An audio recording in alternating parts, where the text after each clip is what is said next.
शाही महल के अंदर कहानी की शुरुआत होती है। ताकतवर मंत्री इकट्ठा होकर एक शाही रखेल सीओ के खिलाफ आरोप लगा रहे हैं। पूरे महल में सीओ की पहचान एक बेहद क्रूर, चालाक और लोगों को इस्तेमाल करने वाली औरत के रूप में है। सबका मानना है कि वो अपनी चाहत पूरी करने के लिए किसी भी हद तक जा सकती है, लेकिन कोई नहीं जानता कि उसके इस ठंडे और निर्दयी चेहरे के पीछे असल में एक दयालु दिल वाली औरत छिपी हुई है, जिसे अपने चारों तरफ फैली बुराई के बीच जिंदा रहने के लिए मजबूरी में मजबूत बनना पड़ा। मंत्री उसकी मौत की सजा की मांग करते हैं और हैरानी की बात यह है कि ये मांग तुरंत मंजूर भी हो जाती है। ऐसा महसूस होता है जैसे राजा इसी पल का इंतजार कर रहा था, जबकि कभी राजा और सीओ के बीच प्यार था, अपनापन था और हल्की फुल्की छेड़छाड़ भरा रिश्ता भी हुआ करता था। जैसा हमेशा होता आया है, मंत्री हर आरोप को बढ़ा चढ़ाकर पेश करते हैं। वे उसे ऐसे अपराधों में फंसाते हैं जिनके बारे में सीओ को कुछ भी नहीं पता। पूरा महल अराजकता में डूबा हुआ है, लेकिन इस सब के बीच सीओ अपने कक्ष में असामान्य रूप से शांत बैठी है। वो अपनी पेंटिंग पूरी कर रही है, जबकि उसकी दासियां जोर जोर से रो रही है। सीओ अपनी बर्फ जैसी ठंडी नजरों से उन्हें देखती है और शांत आवाज में कहती है, इतनी जल्दी किस बात की है? कैनवास अभी पूरा नहीं हुआ। जब जल्लाद उसके सामने खड़े होते हैं, वो मंत्रियों की तरफ देखती है। उसकी नजरों में वे इंसान नहीं लगते, बल्कि ऐसे शिकारी कुत्ते दिखाई देते हैं जो अपने शिकार का इंतजार कर रहे हों। वो खुद की तुलना एक ऐसे फूल से करती है जिसकी उम्र बहुत छोटी होती है, खूबसूरत, लेकिन जम से ही जल्दी मुरझा जाने के लिए तय। उसे बचाने के लिए एक शमन पूरी कोशिश करता है। वो बेचैनी से अनुष्ठान करता है, लेकिन सीओ का विद्रोह उससे भी ज्यादा ताकतवर है। वो जहर के कटोरे तोड़ देती है और इंसाफ के लिए राजा से मिलने की मांग करती है, लेकिन राजा नहीं आता।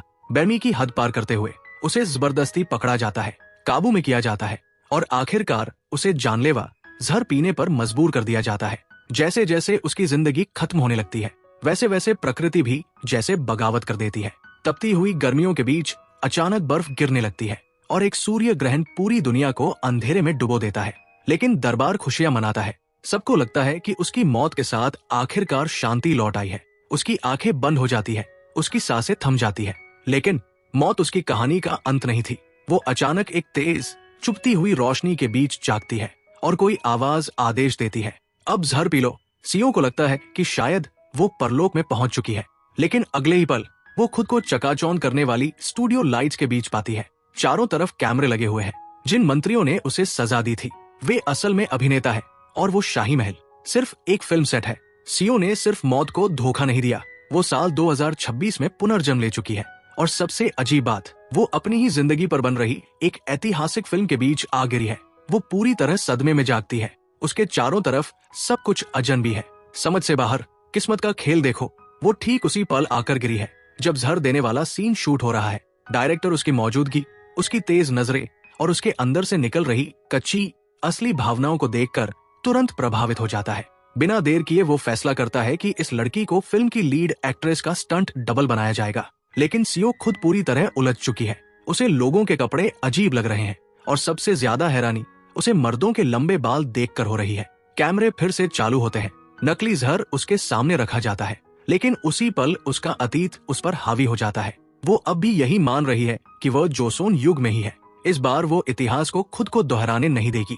वो किसी के सामने झुकने से इनकार कर देती है और जो भी उसके करीब आने की कोशिश करता है उसे सचमुच मारना शुरू कर देती है। हैरानी की बात यह है कि डायरेक्टर उसकी इस हालत को देखकर डरता नहीं, बल्कि दंग रह जाता है। उसे लगता है कि ये अब तक की सबसे वास्तविक एक्टिंग है। वो पूरी टीम को आदेश देता है, कैमरा बंद मत करो, शूटिंग जारी रखो। और सीओ अपनी लड़ाई की कला से सचमुच पूरा सेट खाली कर देती है। इसी बीच कहानी में एंट्री होती है कांग की। कांग एक बेहद ठंडे दिमाग वाला शानदार सीईओ है जो अपनी निर्दयी कॉर्पोरेट टेकओवर रणनीतियों के लिए मशहूर है। जब उसका एक दुश्मन नकली वीडियो बनाकर उसे ब्लैकमेल करने की कोशिश करता है, तब कांग बिना घबराए पूरा खेल पलट देता है। वो उस आदमी को मजबूर कर देता है कि वह चुपचाप अपनी कंपनी उसके नाम कर दे, हालांकि उसकी छवि कितनी भी निर्दयी क्यों ना हो। उसके अंदर थोड़ा सिद्धांत अभी भी बाकी है। वो उस आदमी को उसकी निजी हिस्सेदारी रखने देता है। उसका असिस्टेंट ह्यूम हारे हुए आदमी के लिए थोड़ा दुख महसूस करता है, लेकिन कांग उसे सख्त आवाज में याद दिलाता है, इस दुनिया में या तो तुम दूसरों को खत्म करते हो या खुद खत्म हो जाते हो। वापस फिल्म सेट पर सीओ की दोस्त उसे शांत करने की कोशिश करती है। सब लोग उसकी अचानक आई ताकत देखकर हैरान है। धीरे धीरे साफ होने लगता है कि सीओ की आत्मा एक ऐसी लड़की के शरीर में आ चुकी है जो बिल्कुल उसी की तरह दिखती है। एक डरपोक संघर्ष करती हुई एक्स्ट्रा कलाकार जो पहले हर किसी के सामने दब जाती थी। लेकिन सीओ को इस पूरी कहानी में कोई खास दिलचस्पी नहीं है। वो बस इस डरावनी नई दुनिया को समझने की कोशिश कर रही है। जब वो विदेशियों को देखती है तो उसे लगता है कि शायद उसे किसी दूर देश में निर्वासित कर दिया गया है। लेकिन फिर वो दंग रह जाती है क्योंकि वे लोग धारा प्रवाह कोरियन बोल रहे होते हैं। उसकी पहली मुलाकात एक स्मार्टफोन से होती है और वो बुरी तरह घबरा जाती है। वो चीख पड़ती है, लोहे के इस टुकड़े के अंदर मैं खुद को कैसे देख सकती हूँ। फिर जब वो पहली बार आधुनिक शीशे में अपना चेहरा देखती है तो डरकर पीछे हट जाती है। ये क्या है, मेरे गाल ऐसे ढीले क्यों पड़ गए हैं। उधर कांग को उसके खिलाफ बनाया गया डीप फेक वीडियो मिल जाता है। वो इस चूक के लिए ह्यून पर गुस्सा निकालता है, लेकिन ह्यून उसे भरोसा दिलाता है कि कानूनी कार्रवाई शुरू हो चुकी है। हमेशा की तरह कांग का गुस्सा जल्दी ही दिलचस्पी में बदल जाता है। नकली वीडियो की तकनीकी गुणवत्ता देखकर वो प्रभावित हो जाता है और फैसला करता है जिस कंपनी ने ये बनाया है वो उसे भी खरीद लेगा। उसी समय सीओ को शमन की रहस्यमयी भविष्यवाणी याद आती है, सच में जीने के लिए तुम्हें मरना होगा। जब वो अपने हाथ की तरफ देखती है तो नोटिस करती है कि उसका स्थायी निशान गायब हो चुका है। उसी पल उसे समझ आता है उसकी आत्मा सचमुच एक नए शरीर में आ चुकी है। इसके बाद कहानी में टॉम की एंट्री होती है जो कांग का चचेरा भाई है। बाहर की दुनिया के सामने टॉम बहुत संभल कर अपनी छवि बनाकर रखता है। वो खुद को दयालु और नेक इंसान दिखाता है, यहाँ तक कि एक अनाथालय में सेवा करते हुए भी नजर आता है। लेकिन एक प्रेस इंटरव्यू के दौरान उसके असली जज्बात बाहर आने लगते हैं।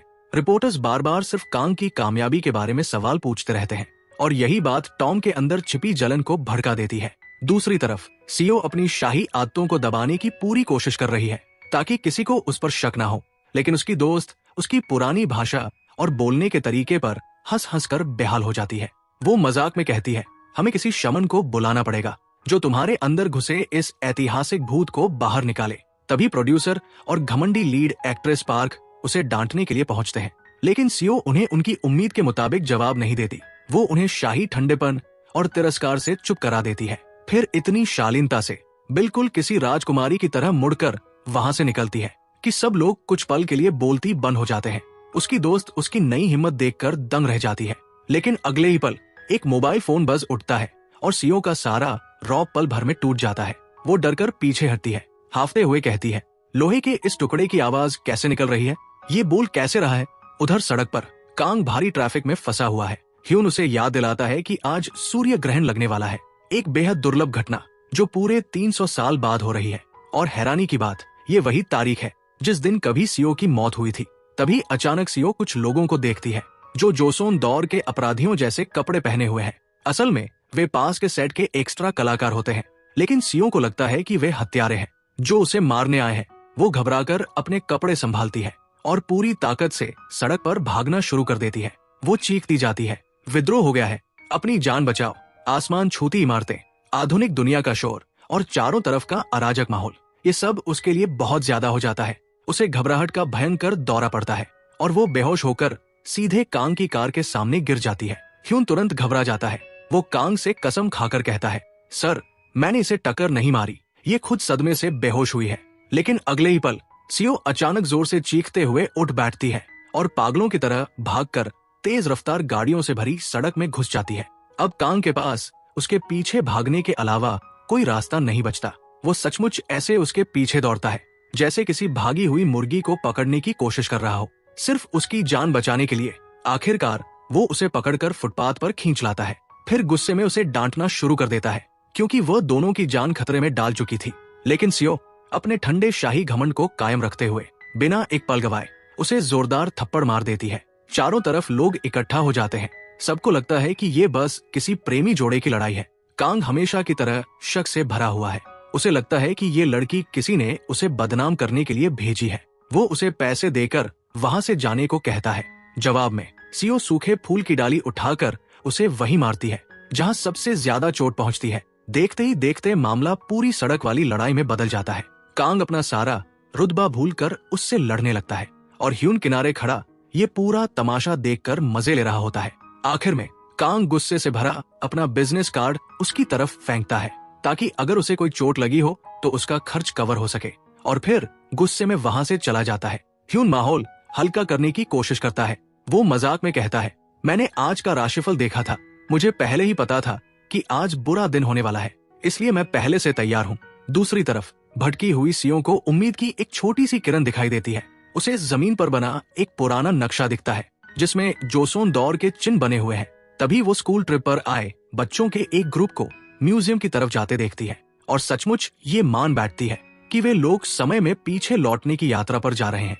इससे भी बड़ा झटका उसका म्यूजियम के अंदर इंतजार कर रहा होता है। म्यूजियम के अंदर सीओ पर असली बिजली गिरती है। वो डर और सदमे में देखती है कि उसकी अपनी पेंटिंग, वही पेंटिंग जिसे उसने अपनी आखिरी सांसों के बीच बनाया था, किसी और के नाम से दिखाई जा रही है। इतना ही नहीं, इतिहास से उसका नाम लगभग मिटा दिया गया है और जहाँ कहीं उसका जिक्र मिलता भी है वहाँ उसे सिर्फ एक खलनायिका की तरह पेश किया गया है। वो घबराकर टूर गाइड को सुधारने की कोशिश करती है, लेकिन औरत उसे बेरुखी से जवाब देती है। आधिकारिक रिकॉर्ड्स में यही लिखा है। ये शब्द सीओ को अंदर तक तोड़ देते हैं। वो म्यूजियम से बाहर निकलती है, पूरी तरह बिखरी हुई। उसके लिए ये समझना नामुमकिन हो जाता है कि जिंदा रहने के लिए की गई उसकी जद्दोजहद का इनाम आखिर इतनी बदनाम विरासत कैसे बन गया।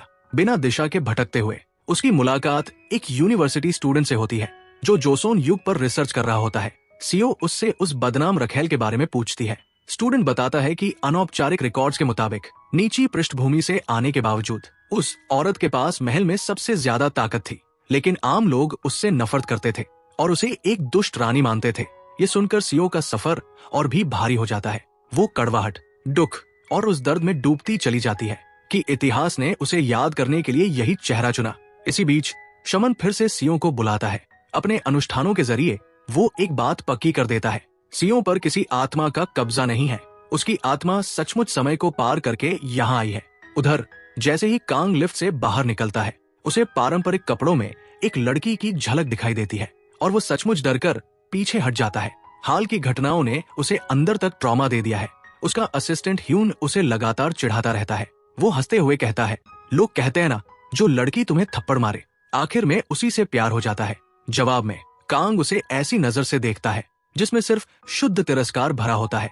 बारिश में अकेली भटकती हुई सीओ इतिहास की किताबों में अपनी टूटी हुई छवि के लिए शोक मनाती रहती है, लेकिन तभी ठंडी बारिश की बूंदें उसकी त्वचा को छूती है और अचानक उसे एहसास होता है वो सचमुच जिंदा है, वो सांस ले रही है। उसी पल वो फैसला करती है, इस चमत्कार को सजा नहीं बल्कि इनाम समझेगी, एक नई शुरुआत। अब वो खुद से प्यार करेगी, खुलकर जिएगी और उस महल की क्रूरता से हमेशा के लिए दूर रहेगी। अपनी तेज समझ का इस्तेमाल करते हुए वो कांग का दिया हुआ बिजनेस कार्ड निकालती है, उस पर लिखा पता पढ़ती है और तय करती है कि उसे कांग को ढूंढना होगा। उसकी नजर में ये आदमी इस अजीब नई दुनिया में उसके लिए सबसे अच्छा सुरक्षा कवच साबित हो सकता है। फिर हमें पता चलता है कि कांग के दादा ने ही उसे परिवार की कंपनियों की जिम्मेदारी सौंपी थी, लेकिन उसके दादा उससे खुश नहीं है। वे वायरल हुई सड़क वाली लड़ाई का वीडियो देखकर उसे डांटते हैं। साथ ही वे उसकी बार बार असफल हुई शादी की कोशिशों का भी जिक्र करते हैं। उनका कहना है कि कांग औरतों के साथ इंसानों जैसा व्यवहार नहीं करता बल्कि बिजनेस डील्स की तरह पेश आता है। दूसरी तरफ सीओ कॉर्पोरेट हेडक्वार्टर पहुंचती है, बिल्कुल ऐसे जैसे एलिस अचानक वंडरलैंड में पहुंच गई हो। वहां पहुंचकर वो देखती है कि जोसोन कपड़ों में ढेर सारी लड़कियां खड़ी है। असल में एक नए ब्रांड एम्बेसडर के लिए कास्टिंग कॉल चल रही होती है। सीओ उन सबको शाही तिरस्कार भरी नजर से देखती है। उसके मन में सिर्फ एक ही बात चल रही होती है, इनमें से कोई भी इंसान इन कपड़ों को उतनी असली शान और सच्चाई से नहीं पहन सकता जितना वो पहनती है।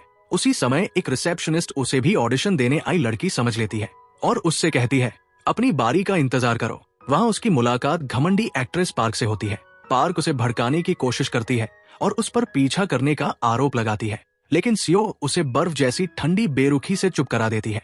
मुझे तो ये तक पता नहीं चला कि तुम यहाँ मौजूद थी, तुम्हारे बारे में सोचने का सवाल ही नहीं उठता।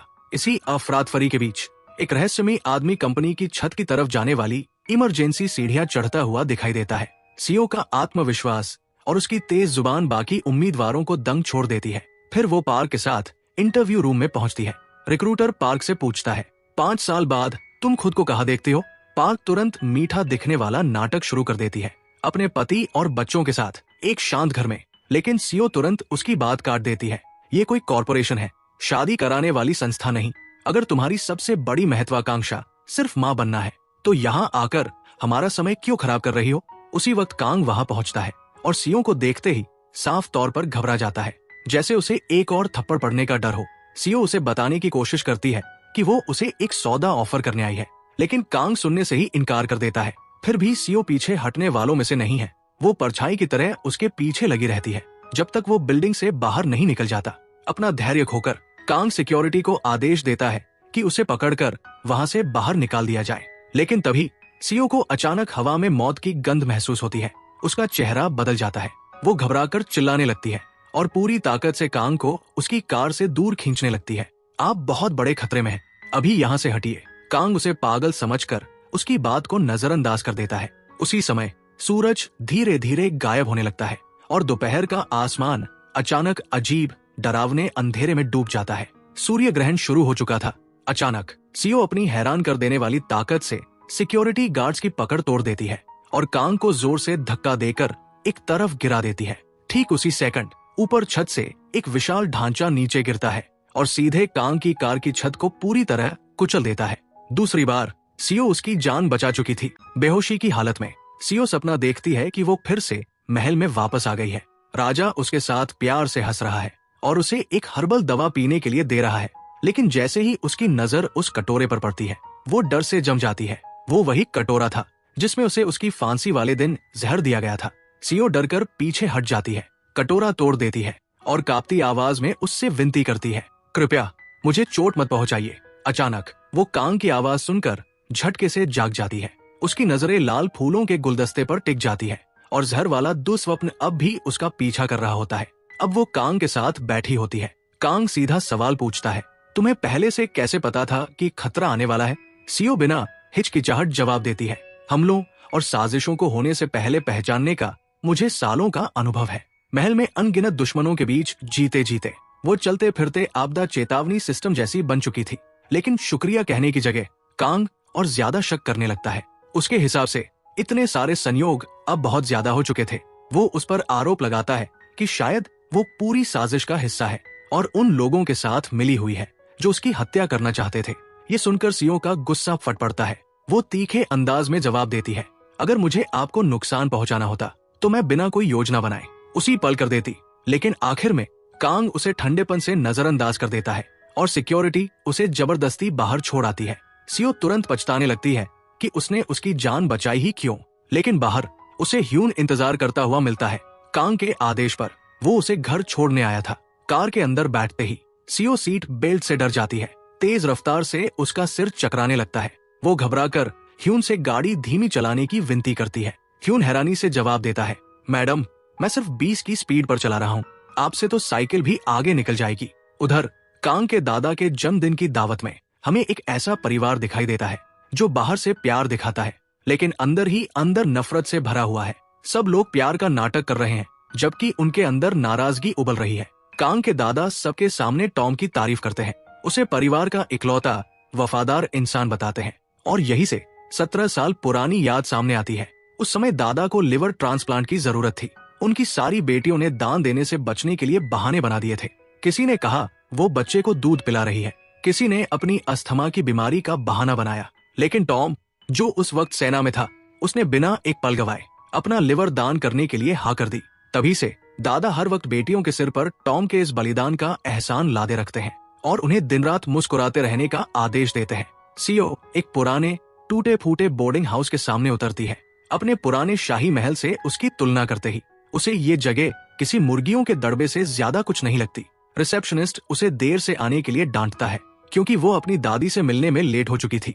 लेकिन जैसे ही वो अंदर जाती है, बूढ़ी दादी उसे गर्मजोशी से गले लगा लेती है और अपने हाथ का बना खाना उसके सामने रख देती है। सीओ को हर इंसान पर शक करने की आदत है, लेकिन दादी के हाथों पर मेहनत के निशान देखकर उसका दिल थोड़ा नरम पड़ जाता है। खाना लगभग खाने लायक भी नहीं था, फिर भी सीओ उनकी भावनाएं आहत ना हो इसलिए एक एक निवाला खत्म कर देती है। जबकि वही रिसेप्शनिस्ट पेट खराब होने का बहाना बनाकर वहां से भाग निकलता है। उधर दादा के घर पर टॉम अपना फरिश्ता बनने वाला नाटक जारी रखता है। वो कांग के देर से आने के लिए भी बहाने बनाता है, लेकिन जैसे ही कांग वहां पहुंचता है, वो टॉम का स्वागत बर्फ जैसी ठंडी बेरुखी से करता है। साफ दिख रहा था उसे टॉम की जरूरत से ज्यादा मीठी अच्छाई पर बिल्कुल भरोसा नहीं था। कांग ह्यून को आदेश देता है, सबसे ज्यादा नजर परिवार पर रखो, यही लोग ढोंग के असली उस्ताद है। साथ ही वो सीओ पर भी 24 घंटे नजर रखने का आदेश देता है। वो अब भी मानता है कि उसकी जिंदगी में सीओ का अचानक आना किसी सोची समझी योजना का हिस्सा है। वापस बोर्डिंग हाउस में दादी गर्व भरी नजरों से सीओ को विदा करती है और जाते जाते उसके हाथ में कुछ पैसे भी थमा देती है। पहली बार सीओ को किसी का सच्चा निस्वार्थ प्यार और चिंता महसूस होती है। फिर वो अपने कमरे में लौटती है, एक ऐसा कमरा जो माचिस की डिबिया से भी मुश्किल से बड़ा था। अंदर घुसते ही उसकी रिसेप्शनिस्ट से लड़ाई हो जाती है, क्योंकि कमरे की खिड़की किसी खूबसूरत नजारे की जगह एक अंधेरी हवा वाली तंग जगह की तरफ खुलती थी। रिसेप्शनिस्ट पलटकर ताना मारता है, 2 पैसे में तुम्हें हान नदी का व्यू चाहिए क्या? लेकिन मुसीबत यही खत्म नहीं होती। जैसे ही सीओ सोने की कोशिश करती है, उसे पता चलता है कि दीवारें गत्ते जितनी पतली है, पड़ोसी जब भी दीवार पीटता वो भी जवाब में दीवार पीट देती। धीरे धीरे पूरी हालत ढोल बजाने जैसी बन जाती है। आखिरकार पड़ोसी गुस्से में बाहर निकलता है। उसे उम्मीद थी कि सामने वही डरपोक लड़की मिलेगी जिसे वो हमेशा दबाता आया था, लेकिन इस बार सामने असली सीओ थी। वो उसकी इज्जत का ऐसा बुरा हाल करती है कि आदमी की बोलती बंद हो जाती है। ठंडी आवाज में वो कहती है, अगर पसंद नहीं है तो यहाँ से चले जाओ। फिर वो रिसेप्शनिस्ट की तरफ मुड़कर तीखे व्यंग्य में बोलती है, लगता है जनाब चाहते हैं कि लोग सांस लेना भी बंद कर दें ताकि इन्हें आराम से नींद आ सके। सबके सामने सीओ अपने घटिया पड़ोसी की ऐसी बेइज्जती करती है, उसे गंदगी में जीने वाला जानवर तक कह देती है। बाकी किराएदार अंदर ही अंदर खुश हो जाते हैं और सीओ उसके मुंह पर दरवाजा बंद कर देती है। कमरे में अकेले होने के बाद वो एक साधारण सी डेस्क लैंप जैसी आधुनिक चीज देखकर भी हैरान रह जाती है, लेकिन उसकी हैरानी ज्यादा देर नहीं टिकती। महल की एक डरावनी याद अचानक उसके दिमाग में लौट आती है। वो समय जब उसे लकड़ी के बक्से में बंद कर दिया गया था, ऊपर भारी पत्थर रख दिया गया था और पूरी नफरत के साथ उसे पीटा जा रहा था। वो खुद से वादा करती है, आज की रात के बाद वो सुरक्षित होकर सोएगी। अजीब बात यह है कि उसी रात कांग भी बिल्कुल यही दुस्वप्न देख रहा होता है। वो खुद को जोसोन युग में देखता है और एक बक्से में बंद औरत की दबे हुए चीखें सुनता है। वो ठंडे पसीने में भीगा हुआ जागता है, इस बार बार लौटने वाले सपने से परेशान होकर। दूसरी तरफ सीओ उस शरीर की असली लड़की की डायरी पढ़ती है। उसे पता चलता है कि वो लड़की बेहद डरपोक थी, जो खुद और अपनी दादी का पेट पालने के लिए खुद को हद से ज्यादा काम में झोंकती रही। उसी पल सीओ फैसला करती है, वो उस लड़की की सारी कमजोरी और उसके साथ हुए हर अन्याय का बदला चुकाएगी। अगली सुबह सीओ की नजर अचानक कोरियन युद्धों पर बनी एक डॉक्यूमेंट्री पर पड़ती है। उसे देखते ही वो रो पड़ती है। देशभक्ति की भावना इतनी तेजी से उसके अंदर उमड़ती है कि वो खुद को रोक नहीं पाती। वो पूरे बोर्डिंग हाउस के गलियारों में दौड़ने लगती है, हर दरवाजे को खटखटाकर लोगों को ऐसे शुभकामनाएं देने लगती है जैसे आज स्वतंत्रता दिवस हो। कुछ देर बाद जब वो कपड़े धो रही होती है, तभी उसकी खतरे को महसूस करने वाली इंद्रिया अचानक सक्रिय हो जाती है। बिना एक पल गवाए वो शानदार निशाने के साथ एक लकड़ी की छड़ी फेंकती है। छड़ी सीधा जाकर एक छिपे हुए आदमी को लगती है, जो चोरी छिपे उसका वीडियो बना रहा था। लेकिन मामला यही खत्म नहीं होता। उसी दौरान वो अपने बदतमीज पड़ोसी को फ्रिज से उसका खाना चुराते हुए पकड़ लेती है। वो सबके सामने उसकी पोल खोल देती है और शर्मिंदगी के मारे वो आदमी बोर्डिंग हाउस छोड़कर भाग जाता है। दूसरी तरफ अब टॉम का असली चेहरा धीरे धीरे सामने आने लगता है। वो कांग का पीछा करते हुए उसके दोस्त की मेडिकल क्लिनिक तक पहुंच जाता है। वो जरूरत से ज्यादा सवाल पूछता है और अपनी कार में बैठा ऐसे मंडराता रहता है जैसे कोई साया। उधर कॉर्पोरेट हेडक्वार्टर में सीओ कांग के लिए एक तरह का घात लगाकर इंतजार कर रही होती है। जैसे ही कांग उसे देखता है, वो अपने पुराने घमंडी अंदाज में वापस आ जाता है। सीधे मुद्दे पर आओ, तुम्हें कितने पैसे चाहिए? लेकिन सीओ बिल्कुल नहीं हिलती। वो सीधा उसकी आंखों में देखकर कहती है, मुझे पैसों में कोई दिलचस्पी नहीं है, मैं सिर्फ आपकी निजी बॉडीगार्ड बनना चाहती हूँ। कांग उसे पूरी बेरुखी से टाल देता है। वो उसे भगाने की कोशिश करता है, लेकिन अगले ही पल सीओ उसके पैर की पिंडली पर इतनी तेज लात मारती है कि दर्द से उसकी चीख निकल जाती है। फिर वहां से जाते जाते वो आखिरी चेतावनी देती है, अब मैंने आपको अपना लक्ष्य बना लिया है। बाद में सीओ शमन के पास जाती है और लगभग जबरदस्ती उससे कुछ पैसे उधार ले लेती है ताकि अपने काम निपटा सके। इसी बीच टॉम की असली क्रूरता पूरी तरह सामने आती है। उसने कांग के डॉक्टर के ऑफिस में रखे फूलदान के अंदर एक सुनने वाला डिवाइस छिपा दिया था। वो चोरी छिपे कांग के सबसे निजी मेडिकल राज सुन रहा था। एंटरटेनमेंट इंडस्ट्री में डायरेक्टर अब भी सीओ की परफॉर्मेंस के जुनून में डूबा हुआ है, लेकिन उसका ज्यादा काम से परेशान असिस्टेंट आखिरकार बगावत कर देता है। वो चोरी से रॉ फुटेज उठा लेता है। डायरेक्टर की मर्जी के खिलाफ वो सीओ के क्लिप्स यूट्यूब पर लीक कर देता है। वीडियो पल भर में वायरल हो जाता है। 1 मिलियन से भी ज्यादा व्यूज आ जाते हैं और लोग उसके जहर वाले सीन की डरावनी, कच्ची और बेहद असली एक्टिंग को देखकर मंत्रमुग्ध हो जाते हैं। कांग की मार्केटिंग टीम वो वीडियो लेकर उसके पास पहुंचती है। वे सुझाव देते हैं कि उनकी नई कैंपेन के लिए सीओ की रातों रात मिली लोकप्रियता का फायदा उठाया जाए, लेकिन कांग अपनी जिद पर अड़ा रहता है। वो ये आइडिया ठुकरा देता है और कोई दूसरा प्लान मांगता है। उधर सीओ जिंदगी खुलकर जी रही होती है। वो पहली बार आधुनिक मिठाइयों, आइसक्रीम और स्नैक्स की दुनिया खोजती है। रेफ्रिजरेशन जैसी चीज उसे विज्ञान का चमत्कार लगती है। लेकिन खाने पीने में अपने सारे उधार के पैसे खर्च कर देने के बाद वो तय करती है कि अब नौकरी ढूंढने का वक्त आ गया है। हमेशा की तरह वो इंटरव्यूज में अपने शाही आत्मविश्वास के साथ पहुंचती है। जब उससे पूछा जाता है कि उसके स्किल्स क्या है, तो वो गर्व से जवाब देती है, मैं व्यापारियों की चाल पहचानने, अयोग्य लोगों को सजा देने और विद्रोहियों को झुकाने में माहिर हूँ।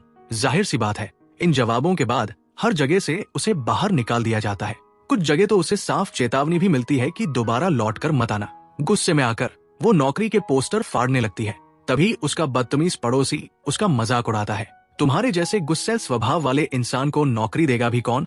उसी वक्त उसके फोन पर नौकरी की एक नोटिफिकेशन आती है और वो तुरंत भाग पड़ता है। लेकिन सीओ भी उसके पीछे दौड़ जाती है और उससे तेज भागकर पहले पहुंच जाती है।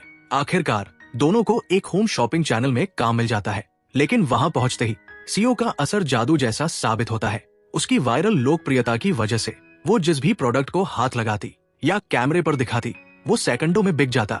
जैसे ही वो स्क्रीन पर दिखाई देती, पूरा स्टॉक गायब हो जाता। जैसे ही कांग टीवी पर उसकी जबरदस्त सफलता देखता है, वो तुरंत ह्यून को आदेश देता है, उसे तुरंत साइन करो। अब वो एक विज्ञापन पावर हाउस बन चुकी थी। जिस चीज को वो छूती, वो तुरंत बिक जाती। शो का डायरेक्टर भी बुरी तरह बेचैन था, क्योंकि वो चाहता था कि कोई दूसरा उससे पहले सीओ को कॉन्ट्रैक्ट में बांध ले। उधर ह्यून परेशान घूम रहा था, क्योंकि सीओ उसका फोन ही नहीं उठा रही थी। लेकिन अब वही कांग, जिसने पहले उसे नजरअंदाज किया था, ह्यून को धमकाते हुए कहता है, किसी भी कीमत पर उसे ढूंढो। अब कहानी पूरी तरह पलट चुकी थी। सीओ भी अपने नियम चलाने लगी थी। वो ओवरटाइम के लिए अपनी पुरानी सैलरी से 7 गुना ज्यादा पैसे मांगती है और प्रोड्यूसर चुपचाप मान जाता है, क्योंकि वह उनके लिए सोने की खान बन चुकी थी। लेकिन फिर एक लाइव सेगमेंट के दौरान उसे एक हर्बल ड्रिंक दिया जाता है, एक ऐसे कटोरे में जो बिल्कुल उसी कटोरे जैसा दिखता था जिसमें उसे कभी जहर दिया गया था। सीओ टूट जाती है। महल की डरावनी यादें उसके दिमाग में वापस लौट आती है। वो कटोरा तोड़ देती है और बदहवास हालत में सेट से भाग जाती है। जब प्रोड्यूसर उसके पीछे पहुंचकर उसे डांटना शुरू करता है और यहाँ तक कि उसे मारने की कोशिश करता है, तभी अचानक कांग वहां आ जाता है। उसने लाइव ब्रॉडकास्ट के जरिए उसका पता लगा लिया था और आते ही वो प्रोड्यूसर की बुरी तरह पिटाई कर देता है। लेकिन असली झटका अभी बाकी था। उसी समय टॉम वहां पहुंच जाता है। जैसे ही सीओ उसे देखती है, वो डर के मारे जम जाती है। तभी सच सामने आता है। टॉम का चेहरा बिल्कुल उसी राजा जैसा है जिसने उसे धोखा दिया था, जिसने उसकी मौत का आदेश दिया था। अतीत और वर्तमान दोनों का वही खलनायक। ये सब देखकर सीओ बुरी तरह टूट जाती है। उसे अपनी आंखों पर विश्वास नहीं होता। वो भागकर बिल्डिंग की छत पर चली जाती है। उसके पीछे कांग भी छत पर पहुंचता है ताकि कॉन्ट्रैक्ट और उसकी सेवाओं की जरूरत के बारे में बात कर सके। उसी वक्त शिकारी स्वभाव वाला टॉम फिर से उनके पीछे आकर खड़ा हो जाता है। डर से जमी हुई सीओ तुरंत कांग से चिपक जाती है और वही शब्द बोलती है जिनका कांग कब से इंतजार कर रहा था, मुझे आपकी सुरक्षा चाहिए। शुरुआत फिर से जोसोन युग से होती है। सीओ बिना ये जाने कि वो असल में कौन है, एक राजकुमार के महल में हंगामा मचा देती है। महल की दासियां उसकी शरारत की सजा देने की कोशिश कर रही होती है। तभी नकाबपोश हत्यारे चुपके से महल में घुस आते हैं। उनका निशाना था प्रिंस कांग। एक हत्यारा राजकुमार के कमरे में घुसकर बिस्तर पर सो रहे आदमी पर हमला करता है। लेकिन तुरंत पता चलता है कि वो सिर्फ एक नकली आदमी था। असली प्रिंस कांग पहले से जाल बिछाकर बैठा था और अचानक सामने आकर खुद उस हत्यारे को खत्म कर देता है। बाहर कांग छत पर सीओ को देखता है और बिना देर किए उस पर भाला फेंक देता है। पहले उसे लगता है कि वो जासूस है, लेकिन सीओ जल्दी से सफाई देती है कि वो तो सिर्फ इसलिए महल में घुसी थी क्योंकि दासियां उसके साथ बुरा व्यवहार कर रही थी। तभी सीओ को एहसास होता है यही वही राजकुमार है जिसने कभी उसकी जान बचाई थी। उनकी बातों के बीच सीओ और हत्यारों को आते देख लेती है। वो कांग को चेतावनी देती है और पहली बार कांग उस पर भरोसा करना शुरू करता है। वो उससे वादा करता है कि बाद में उससे मिलने आएगा। कहानी फिर 2026 में लौटती है। टॉम को देखकर सीओ इतनी डर जाती है कि उसे सचमुच भूत समझने लगती है। वो सुरक्षा के लिए कांग से कसकर चिपकी रहती है, जबकि टॉम दोनों का मजाक उड़ाकर चला जाता है। कांग उसके इस अचानक बदले व्यवहार से परेशान हो जाता है, लेकिन मामला और बिगड़ जाता है जब टीवी शो की टीम उसे ढूंढते हुए वहां पहुंच जाती है। क्योंकि इमरजेंसी एग्जिट बंद था, सीओ नाटक करते हुए बेहोश होने का ढोंग करती है और कांग को मजबूर कर देती है कि वो उसे गोद में उठाकर वहां से निकाल ले जाए। बाद में सीओ पूछती है, क्या टॉम आपका भाई है? कांग ठंडेपन से जवाब देता है, हमारा रिश्ता अजनबियों से भी बदतर है। धीरे धीरे सीओ उसके साथ बहुत सहज होने लगती है। वो बिना पूछे उसकी कार में बैठ जाती है ताकि वो उसे घर छोड़ दे। रास्ते में सीओ को मोशन सिकनेस हो जाती है और मजेदार बात ये कि कांग उसकी हालत से ज्यादा अपनी नई कार की चिंता करता है, जिससे सीओ और भड़क जाती है। फिर भी वो चुपके से उसके लिए गैस स्टेशन से दवाई खरीदता है, हालांकि शर्मिंदगी में दिखाता नहीं। उसी दौरान टीवी स्क्रीन पर सीओ, कांग, टॉम और उनके दादा को साथ देखकर समझ जाती है कि पूरा परिवार ही खतरनाक है। भागने की कोशिश में वो गलती से कांग का बैंक कार्ड ले जाती है, क्योंकि एक कर्मचारी उन्हें कपल समझकर कार्ड उसके हाथ में दे देता है। बाद में कांग को पता चलता है कि सीओ कार्ड लेकर गायब है और उसी समय उसे ये भी मालूम पड़ता है कि टॉम ऑफिस में उसके खिलाफ खेल खेल रहा है और उसकी कंपनी में जासूस भी लगा चुका है। उधर सीओ अपने पड़ोसी से लड़ती है और बड़ी चालाकी से उसकी छुपाई हुई पेमेंट भी निकाल लेती है। इसी बीच कहानी दिखाती है कि टॉम बचपन से ही चालाक और जहरीला था। बचपन में भी वो दादा के सामने कांग को फंसाकर उसे निर्दयी साबित करता था। वर्तमान में कांग मानता है कि कमजोर लोग सिर्फ कुचले जाते हैं, इसलिए वो माफी से ज्यादा बदले में भरोसा करता है। दूसरी तरफ उसे ये सोचकर थोड़ा अपराध बोध होने लगता है कि सीओ की तबीयत सचमुच खराब थी, लेकिन जबकि वो सोच रहा होता है कि शायद सीओ भूखी घूम रही होगी, असलियत में सीओ पहली बार आधुनिक खाने पीने की दुनिया का मजा ले रही होती है। पेट भरकर खाने के बाद उसे पता चलता है कि कांग का बैंक कार्ड तो जैसे जादुई कार्ड है, जिससे कुछ भी खरीदा जा सकता है।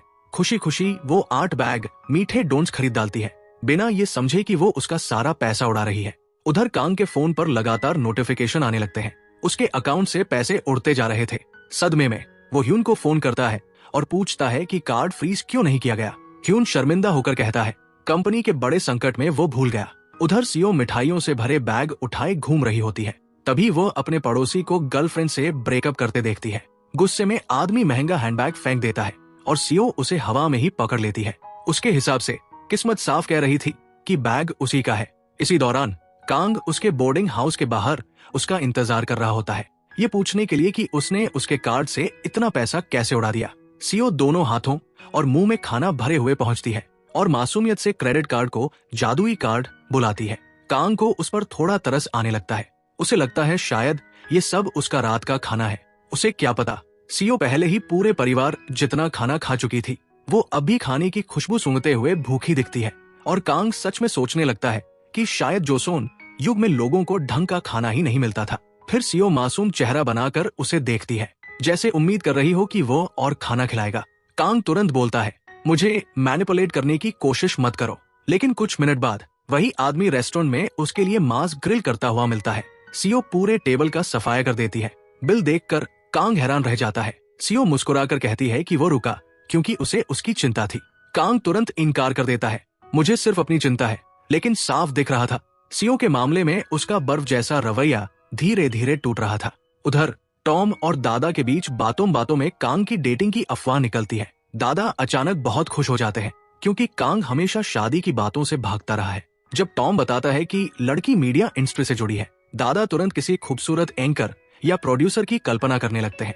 घर लौटते समय कांग को अचानक याद आता है कि वो सीओ की दवाई देना भूल गया, लेकिन फिर उसे याद आता है कि उसने कितना खाया था और वो खुद को समझा देता है कि उसका पेट शायद पत्थर भी पचा सकता है। दुर्भाग्य से अब रोमांटिक गाना बजने लगता है और सीओ उसके दिमाग में छा जाती है।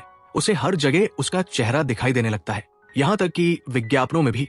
रात को कांग जोसोन युग का सपना देखता है जहाँ सीओ राजकुमार के महल में नौकरी मांगने आती है। राजकुमार, जिसका चेहरा बिल्कुल कांग जैसा है, उसे चेतावनी देता है कि महल के अंदर जो भी देखे कभी किसी को ना बताए।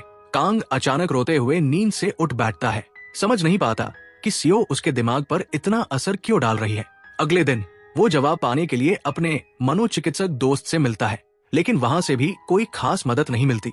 उधर सीओ सुपरमार्केट में काम शुरू करती है, जहाँ उसे मीठे तले हुए डोनट्स के सैंपल बांटने होते हैं, लेकिन बेचने की जगह वो खुद ही आधे से ज्यादा डोनट्स खा जाती है। उसका सहकर्मी थककर कहता है, कृपया हर जगह मेरा पीछा करना बंद करो। आखिरकार सुपरवाइजर उसे डोनट पर डोंट खाते पकड़ लेता है और बिना पैसे दिए उसे दूसरे सेक्शन में भेज देता है, जब तक वो खाए हुए खाने की भरपाई ना कर दे। हैरानी की बात, सीओ फिर भी खुद को सही मानती है। बाद में इलेक्ट्रॉनिक सेक्शन में टीवी पर सन का ऐतिहासिक ड्रामा चल रहा होता है। सीओ पहले से ही सन को पसंद नहीं करती, इसलिए वो उसकी एक्टिंग की आलोचना करने लगती है और अनजाने में खुद सारे सीन करके दिखाने लगती है। देखते देखते बड़ी भीड़ इकट्ठी हो जाती है और सब उसकी एक्टिंग से मंत्रमुग्ध हो जाते हैं। पहली बार उसे अभिनय के लिए खुलकर तारीफ मिलती है। उसी समय विज्ञापन वोटिंग रिजल्ट में सन की लोकप्रियता तेजी से गिरती दिखाई देती है। कांग अंदर ही अंदर खुश होता है और तुरंत ह्यून को सीओ का कॉन्ट्रैक्ट तैयार करने का आदेश देता है। उस शाम सीओ उसी लड़की का ड्रामा देखती है जिसके शरीर में उसकी आत्मा रह रही है। उसकी एक्टिंग देखकर वो भावुक हो जाती है और रोने लगती है। उसे एहसास होता है कि वो लड़की सचमुच बेहद प्रतिभाशाली थी। भावुक होकर सीओ खुद से वादा करती है कि वो उस लड़की का सफल बनने का सपना पूरा करेगी। अगली सुबह कांग ऑफिस में बैठा सीओ का कॉन्ट्रैक्ट देख रहा होता है और अनजाने में उसके बारे में सोचते सोचते साइन भी कर देता है। उसी पल सीओ उसे फोन करके बड़े आत्मविश्वास से बताती है कि वो उसका ऑफर स्वीकार करने आ रही है, जैसे एहसान वही कर रही हो। लेकिन जैसे ही वो कंपनी पहुंचती है, सन और प्रोड्यूसर उसे रोक लेते हैं। वे उसे किसी दूसरी कंपनी से जुड़ने से मना करते हैं। मामला तब बिगड़ जाता है जब प्रोड्यूसर उसका हाथ जोर से पकड़ लेता है। जवाब में सीओ उसकी कलाई पर दांत गड़ा देती है। गुस्से में सन उसे थप्पड़ मार देती है और जाहिर है सीओ चुप रहने वालों में से नहीं थी। वो उससे भी ज्यादा जोरदार थप्पड़ वापस मारती है और दोनों के बीच कंपनी के बीचों बीच खुली लड़ाई शुरू हो जाती है। आखिरकार कांग वहां पहुंचता है। प्रोड्यूसर झूठ बोलती है कि लड़ाई सीओ ने शुरू की थी। कांग ठंडे स्वर में कहता है, ये एक सम्मानित कंपनी है, अगर तुम्हें ढंग से व्यवहार करना नहीं आता तो निकल जाओ।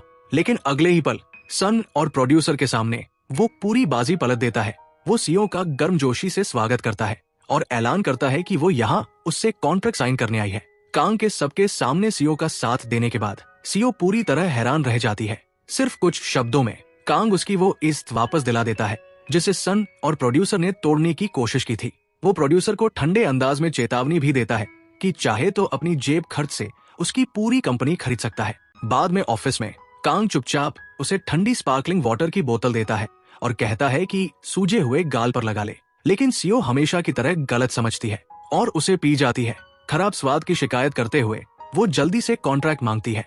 कांग उसे याद दिलाता है कि उसे शुक्रिया कहना चाहिए, लेकिन सीओ गर्व से कहती है कि वो कभी किसी के सामने सिर नहीं झुकाएगी। फिर कांग गंभीर होकर बताता है कि उसने उसमें निवेश इसलिए किया क्योंकि उसे उसके टैलेंट और भविष्य पर भरोसा है। धीरे धीरे सीओ समझने लगती है कि वो सच में उस पर विश्वास करता है। फिर भी वो उसके उदास और अंधेरे ऑफिस की आलोचना कर देती है। जैसे ही वो पर्दे खोलती है, कांग तुरंत रोक देता है क्योंकि उसे लोग अपने वर्क स्पेस में झांकना बिल्कुल पसंद नहीं। बाद में शीशे में अपना सूजा गाल देखकर सीओ मुस्कुराती है। उसे महसूस होने लगता है कि कांग हमेशा मदद करता है, बस मानता नहीं। उसी दिन उसे एक छोटा आवारा पिल्ला मिलता है जो उसका पीछा छोड़ने का नाम ही नहीं लेता। वो उसे भगाने की बहुत कोशिश करती है, यहाँ तक कि दूर पत्थर भी फेंकती है, लेकिन पिल्ला उसे खेल समझकर वापस दौड़ आता है। दूसरी तरफ मीटिंग में आखिरकार सब लोग विज्ञापन कैंपेन में सीओ को लेने के लिए मान जाते हैं। टॉम याद दिलाता है कि वो अभी दूसरी कंपनी से जुड़ी हुई है, लेकिन कांग साफ कहता है, जरूरत पड़ी तो जुर्माना मैं भरूंगा और जरूरत हुई तो कंपनी ही खरीद लूंगा। बाद में कांग अपने दादा से प्रोजेक्ट के लिए पैसों की मदद मांगता है। दादा जानते हैं कि वो काम पढ़ने पर आया है, फिर भी तुरंत मान जाते हैं। फिर एक मजेदार मुलाकात होती है। दादा एक छोटे रेस्टोरेंट में जाते हैं जहां मालिक उन्हें कोई खास ट्रीटमेंट नहीं देता। मजाक में वो सीओ की तरफ इशारा करता है और कहता है, अगर वो इजाजत दे तो साथ बैठ सकते हैं। दादा विनम्रता से सीओ से पूछते हैं, लेकिन सीओ आराम से कहती है, लाइन सबके लिए बराबर है, इंतजार कीजिए। जैसे ही दादा खाने का बिल भरने की बात करते हैं, उसका रवैया पल भर में बदल जाता है। वो तुरंत उन्हें अपना पसंदीदा इंसान घोषित कर देती है। खाते खाते दादा पूछते हैं कि इतनी छोटी उम्र में उसे इतना भारी खाना क्यों पसंद है। सीओ जवाब देती है, खाने की कोई उम्र नहीं होती, जो खुशी दे वही खाना चाहिए। महंगी घड़ी और असिस्टेंट देखकर वो तुरंत समझ जाती है कि आदमी अमीर है और उसी पल एक्स्ट्रा डेजर्ट ऑर्डर कर देती है। दादा हैरान रह जाते हैं क्योंकि वो 1 घंटे से लगातार खा रही थी, लेकिन सीओ शांत भाव से कहती है कि उसे डिनर के लिए पहले से तैयारी करनी पड़ती है। बाद में पता चलता है उसने हड्डियां सिर्फ उस छोटे पिल्ले के लिए मंगवाई थी।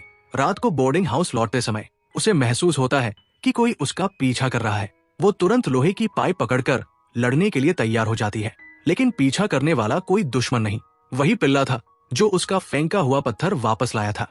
आखिरकार वो चोरी छिपे उसे बोर्डिंग हाउस में ले आती है, जबकि वहां जानवर रखना मना था।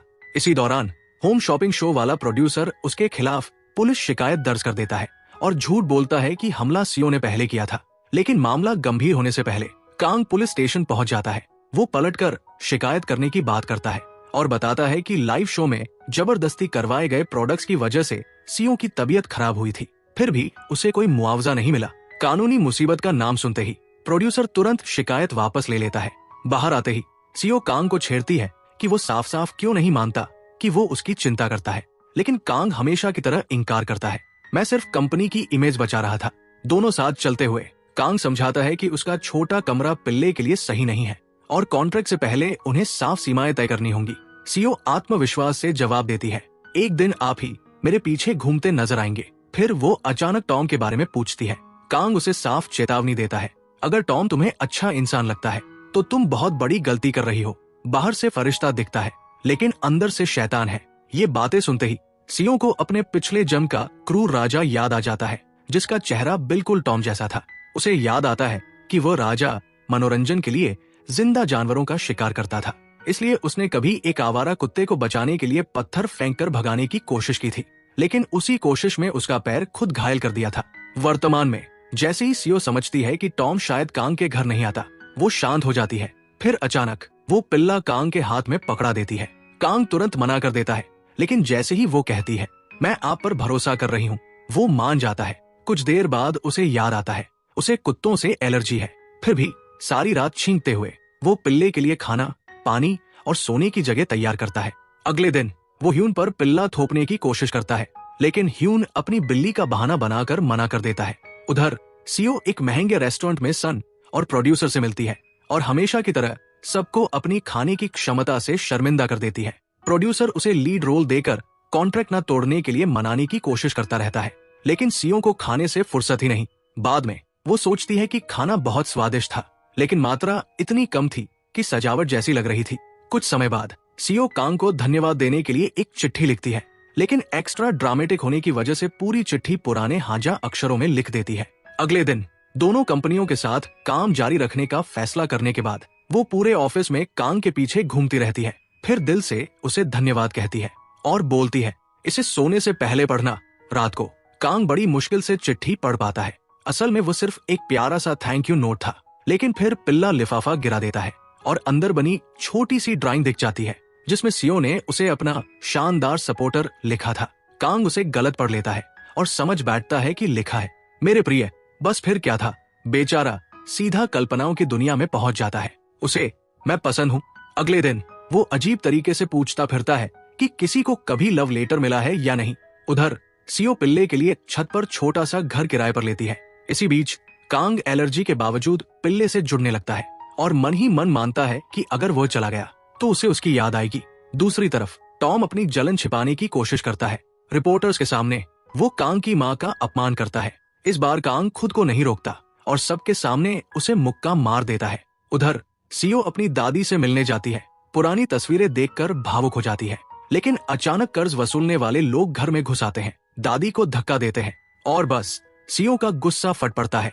वो एक गुंडे का हाथ तोड़ देती है और बाकी सबकी धुनाई शुरू कर देती है। पूरा माहौल एक्शन फिल्म बन जाता है। इसी अफरातफरी के बीच कांग वहां पहुंचता है और सबसे पहले पूछता है, तुम ठीक हो? दादा भी पहुंच जाते हैं और सीओ की खतरनाक फाइटिंग स्किल्स देखकर दंग रह जाते हैं। सीओ खुश होकर बताती है कि अब उसे पिल्ले को वापस ले जाने का तरीका मिल गया है, लेकिन कांग झूठ बोल देता है कि उसका असली मालिक मिल चुका है, क्योंकि वो उसे छोड़ना ही नहीं चाहता। जब सीओ उसे दुनिया का सबसे अच्छा सपोर्टर कहती है तो वो घबरा जाता है, लेकिन माहौल खराब तब होता है जब दादा पूछते हैं कि वो सीओ को पहचानने का नाटक क्यों कर रहा है। कांग झेंपते हुए बोल देता है, हमारे बीच कुछ नहीं है, मैं सिर्फ उस पर तरस खाकर मदद करता हूँ। ये शब्द सीओ को उम्मीद से कहीं ज्यादा चोट पहुंचा देते हैं। उसी रात दादी अचानक उससे पूछती है, तुम हो कौन? और इससे पहले कि सीओ संभल पाती, उसकी मुलाकात टॉम से हो जाती है। टॉम उसे एक सौदा ऑफर करता है, अगर तुम कांग की गर्लफ्रेंड बन जाओ तो मैं तुम्हें और तुम्हारी दादी को आरामदायक जिंदगी दूंगा। उसी पल सीओ को पूरी तरह यकीन हो जाता है कि टॉम सिर्फ चेहरे से नहीं, स्वभाव से भी उसी पुराने क्रूर राजा जैसा है। ये सब उसके पुराने जख्म फिर खोल देता है। वो बोर्डिंग हाउस लौटकर गुस्से और दर्द में पिल्ले का बनाया घर तोड़ देती है और खुद का हाथ भी घायल कर लेती है। तभी कांग उसके सामने आकर धीरे से पूछता है, क्या तुम रो रही थी? उन्हें पता नहीं था, लेकिन दूर कार में बैठा टॉम सब कुछ देख रहा था। कांग उससे माफी मांगता है, लेकिन सीओ गुस्से में उसे जाने को कहती है, क्योंकि उसकी आंखें साफ बता रही थी कि उसके दिल में भावनाएं हैं। लेकिन पहली बार कांग अपने दिल से भागता नहीं, वो उसके पास रुकने का फैसला करता है, क्योंकि अब वो सच में समझना चाहता था कि उसके दिल में सीओ के लिए क्या बढ़ रहा है। कांग खुद को रोक नहीं पाया। वो हमेशा तर्क और सख्त भावनात्मक नियंत्रण से जीने वाला इंसान था, लेकिन सीओ ही अकेली थी जो उसके दिमाग और दिल दोनों को हिला सकती थी। ये सुनते ही सीओ तुरंत उसका दिल धड़क रहा है या नहीं ये देखने के लिए उसका सीना छूती है, लेकिन उसे निराशा होती है, क्योंकि बाहर से वो अब भी शांत लगता है। उसे क्या पता था, उसी एक छोड़ ने कांग का बचा खुचा कंट्रोल तोड़ दिया। वो साफ कहता है, उसकी दुनिया में सिर्फ दो तरह के लोग होते हैं, अपने लोग या दुश्मन। दोस्ती और प्यार के बीच की धुंधली जगह के लिए उसके पास कोई जगह नहीं है। फिर वो सीधा बोल देता है, अब से मैं आधिकारिक तौर पर तुम्हें डेट करूंगा। ऊपर से अपने अमीर खानदान, हैंडसम चेहरे और हैसियत का भी जिक्र कर देता है, जैसे वो खुद एक इनाम हो। लेकिन सीओ खुलकर कह देती है, मेरे मन में आपके लिए कोई भावना नहीं है। कांग को यकीन ही नहीं होता, लेकिन जब वो दोबारा कहती है कि उसने उसे कभी एक मर्द की तरह देखा ही नहीं, तभी बारिश रुक जाती है।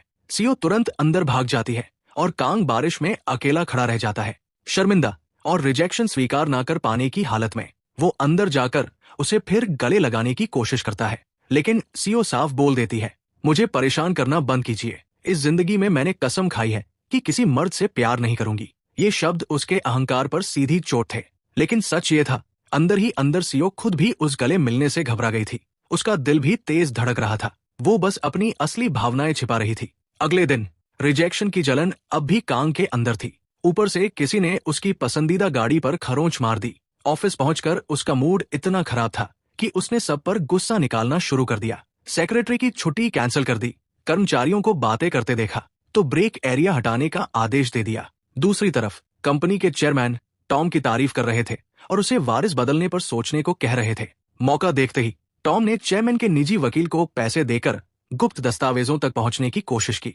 उधर सीओ को अपने नए रोल का शेड्यूल मिलता है, लेकिन उसकी बेचैनी कम नहीं होती। बुरी नजर और डर दूर करने के लिए वो गाय के खून से एक तरह का शुद्धिकरण अनुष्ठान करती है। असल में उसका ये डर उसके पिछले जीवन के घावों से जुड़ा था। जब वो सिर्फ 12 साल की थी, उसके पिता ने कर्ज चुकाने के लिए उसे बेच दिया था। एक औरत ने प्यार से उसे मिठाई खिलाई तो उसे लगा पहली बार जिंदगी में कोई अपना मिला है, लेकिन वही औरत बाद में उसे और महंगे दाम पर बेच देती है। यहाँ तक कि खरीदार को उसे वेश्यालय ले जाने के लिए भी उकसाती है।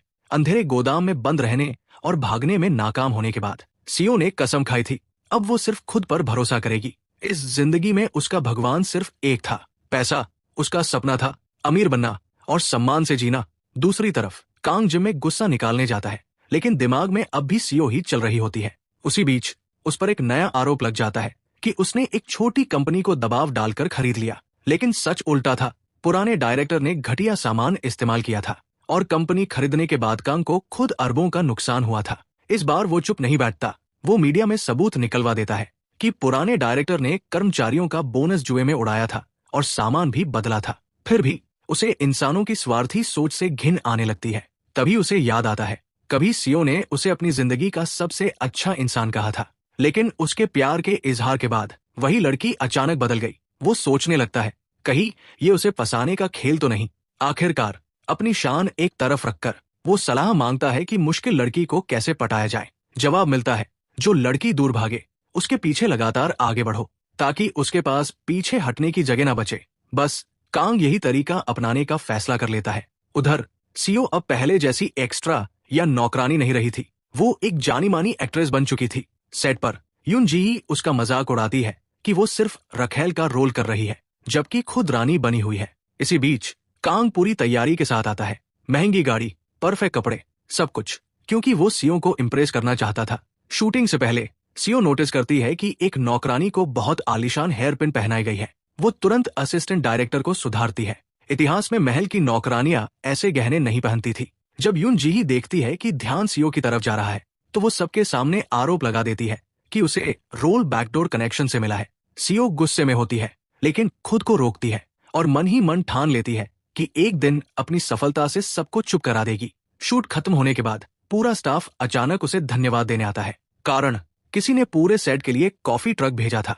उसके नाम से वो तुरंत पूरे सेट का सेंटर ऑफ अटेंशन बन जाती है। फिर एक हैंडसम आदमी उसके साथ फोटो लेने आता है और वो देखकर चौंक जाती है। वो कांग था। तभी उसे पता चलता है कॉफी ट्रक भी उसी ने भेजा था। उधर यून जी ही जलन से जल रही होती है। उसका बॉयफ्रेंड उसे ब्लॉक कर चुका था और अब सीओ को मिल रहा ये ध्यान उसे और परेशान कर रहा था।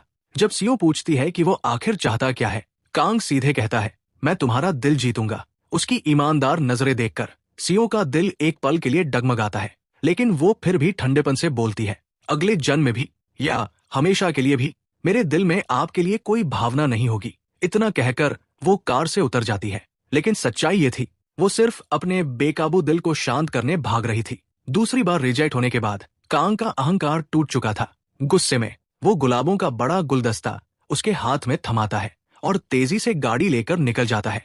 रास्ते में रेड लाइट पर उसकी गाड़ी को पीछे से हल्की टक्कर लगती है। बाहर निकलकर देखता है, वही लड़की थी जिससे वो पहले सूट शॉप में मिला था। लड़की तुरंत माफी मांगती है, अपना कार देती है और इलाज व कार रिपेयर का पूरा खर्च उठाने की बात कहती है। उस रात कांग अपने दादा के साथ डिनर पर जाता है। चेयरमैन काफी समय से उसके लिए ब्लाइंड डेट प्लान कर रहा था, लेकिन जैसे ही कांग सामने बैठी लड़की को देखता है, वो लगभग सदमे में पड़ जाता है। वो कोई और नहीं, वही लड़की थी जिसने कुछ देर पहले उसकी कार को टक्कर मारी थी। कॉफी गिरने से लेकर कार एक्सीडेंट तक सब कुछ उसके दादा की प्लानिंग निकली, लेकिन कांग को कोई फर्क नहीं पड़ता। वो साफ कह देता है, मैं किसी भी हालत में ब्लाइंड डेट पर नहीं जाऊंगा। पूरी रात सीओ सो नहीं पाती। कांग का इजहार बार बार उसके दिमाग में घूमता रहता है। वो खुद को समझाती रहती है, इस जिंदगी में उसे अपने दिल को बंद रखना है, प्यार में पड़ना नहीं, खुद को बचाना सबसे जरूरी है। उसे अपने पिछले जन्म की याद आती है। तब एक दरबारी लड़की होने के दौरान वो भी कांग से प्यार करने लगी थी। एक दिन राजा के डर से मरे छोटे कुत्ते को दफनाते समय सिर्फ कांग ही उसके साथ खड़ा था। उसने उस छोटी जान के लिए दुआ की, जंगली फूल तोड़कर उसे दिए, लेकिन राजा की बातों से डरी हुई सीओ घबरा जाती है और फूल जमीन पर फेंक देती है। कांग उसे दोष नहीं देता। वो चुपचाप फूल उठाकर कुत्ते की कब्र पर रख देता है, फिर एक लाल फूल उसे देता है ताकि उसके दिल का दुख थोड़ा हल्का हो जाए और शायद दोनों सच्चे दोस्त बन सके।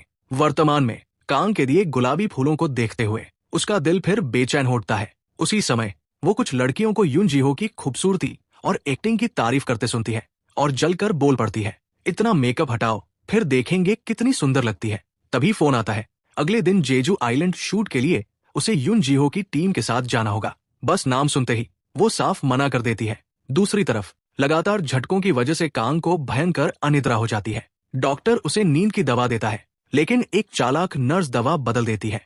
उधर सीओ बाग ग्वांग नाम को 3 गुना सैलरी देकर अपना असिस्टेंट बना लेती है और वो तुरंत मान जाता है। पहली बार प्लेन में बैठकर उसे एहसास होता है, 300 साल बाद भी दुनिया नहीं बदली। आज भी लोगों की जगह उनके बटुए की मोटाई तय करती है।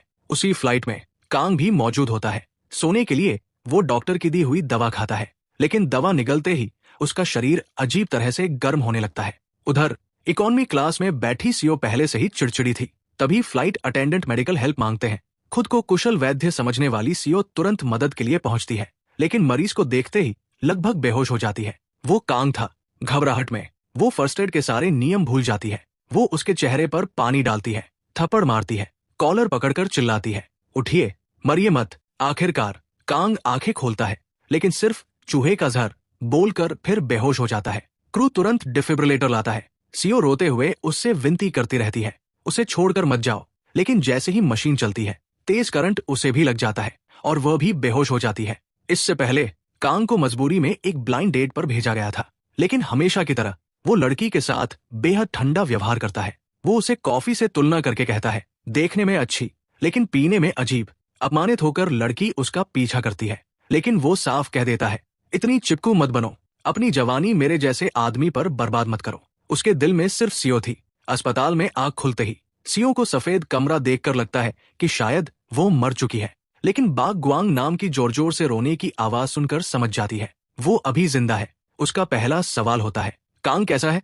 डॉक्टर बताते हैं, ड्रग पॉइजनिंग की वजह से उसे अचानक कार्डियक अरेस्ट हुआ था, लेकिन अब वो खतरे से बाहर है। उधर कांग भी डॉक्टर से सबसे पहले उसी की हालत पूछता है। हियन को शक होता है कि इस जहर कांड के पीछे सीओ हो सकती है, क्योंकि उसके आने के बाद से ही मुसीबतें बढ़ी है, लेकिन कांग उसकी बात मानने से इनकार कर देता है। दूसरी तरफ होंग बुसान नकली चिंता दिखाते हुए फोन करती है, लेकिन बाग ग्वांग नाम खुलकर चिढ़ जाता है। उधर चेकअप के बाद सीओ जल्दी जल्दी वीआईपी फ्लोर पर कांग का कमरा ढूंढने पहुंचती है। कांग उसे रिसेप्शन पर पूछते हुए पकड़ लेता है। उसे देखकर सीओ को राहत मिलती है कि वह ठीक है, लेकिन जब वो बहाना बनाती है कि बस यूं ही इधर आ गई थी, कांग तुरंत पकड़ लेता है, क्योंकि इमरजेंसी रूम पहली मंजिल पर था और वीआईपी रिकवरी रूम चौथी मंजिल पर। मतलब वो सच में उसकी चिंता में आई थी। आखिरकार वो मानती तो है, लेकिन फिर भी कहती है, अगर आपको कुछ हो जाता तो मेरा भविष्य भी खराब हो जाता। ये सुनकर कांग थोड़ा निराश हो जाता है। तभी डॉक्टर आकर कहता है वो डिस्चार्ज हो सकता है। सीओ का ध्यान उसके विशाल वीआईपी कमरे पर चला जाता है। उसे यकीन ही नहीं होता कि अस्पताल में भी इतना बड़ा कमरा हो सकता है। टीवी पर म्यूजिक वीडियो देखकर वो खुशी से आवाज तेज कर देती है। कांग तुरंत रिमोट छीनने की कोशिश करता है, क्योंकि दूसरे मरीज परेशान हो सकते थे। रिमोट खींचातानी में वो गलती से उसके ऊपर गिर जाता है। दोनों शर्म से लाल हो जाते हैं और तभी हियन कमरे में घुस आता है। दोनों तुरंत अलग होकर सफाई देने लगते हैं। सीओ के जाते ही कांग भी तुरंत डिस्चार्ज होने की जिद पकड़ लेता है। उसे यकीन था इस जहर कांड के पीछे उसका प्यारा कजिन टॉम ही है। एडिटेड वीडियो से लेकर अफवाहें फैलाने तक उसे पूरा यकीन था, हर चाल उसी की थी। इसलिए अब वो तय कर चुका था, इस कांटे को जड़ से निकालना पड़ेगा। उधर टॉम अपनी सेक्रेटरी को आदेश देता है कि एयरलाइन को पैसे देकर खबर फैलवाई जाए कि कांग फ्लाइट में बेहोश होकर गिर पड़ा था। उसका मकसद साफ था, कंपनी के शेयर नीचे गिराने थे। और अब जबकि दोनों को एक दूसरे की चालों का अंदाजा हो चुका था, टॉम भी साफ ऐलान कर देता है ये लड़ाई आखिर तक चलेगी। जैसे ही अस्पताल से छुट्टी मिली, सीओ को सीधे कमर्शियल शूट के सेट पर जाना पड़ा, क्योंकि डेडलाइन बहुत पास थी। संयोग से उस शूट का मुख्य स्पॉन्सर कांग ही था, इसलिए बिना झिझक वो उसकी कार में बैठ गई। रास्ते में सीओ सुन लेती है कि हियन के पेट में दर्द है। अपनी आदत के मुताबिक वो तुरंत बातें जोड़ने लगती है। एक आदमी हाल ही में बेहोश हुआ था और दूसरा अब पेट दर्द से परेशान था। उसके लिए ये किसी पुराने जमाने की महामारी जैसा लगने लगा। बस फिर क्या था, वो कांग से ऐसे दूरी बनाने लगती है जैसे उसे कोई छूत की बीमारी हो। कांग समझाता रहता है कि ये सिर्फ साधारण दस्त है, लेकिन सीओ फिर भी दूरी बनाए रखती है।